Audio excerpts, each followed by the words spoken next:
Komisi Pemberantasan Korupsi (KPK) menetapkan 3 orang tersangka kasus dugaan korupsi alat pelindung diri atau APD COVID-19 di Kementerian Kesehatan dan Badan Penanggulangan Bencana atau BNPB tahun 2020 pada hari Kamis 3 Oktober 2024.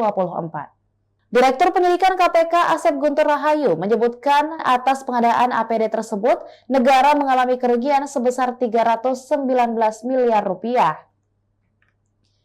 3 tersangka dalam kasus tersebut adalah Budi Silvana atau BS, selaku pejabat pembuat komitmen atau PPK pada Pusat Krisis Kesehatan Kementerian Kesehatan Republik Indonesia, Ahmad Taufik atau AT selaku Direktur Utama PT Permana Putra Mandiri, dan Satrio Wibowo selaku Direktur Utama PT Energi Kita Indonesia atau EGI.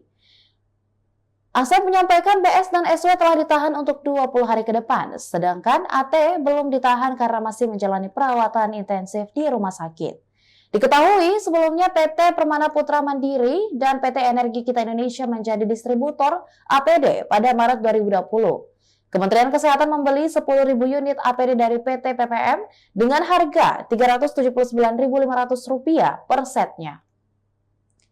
Namun dalam pelaksanaannya terjadi beberapa penyimpangan, diantaranya TNI atas perintah Kepala BNPB mengambil APD dari PT PPM di kawasan Berikat dan langsung mendistribusikan ke 10 provinsi tanpa dokumentasi yang lengkap dan surat pemesanan.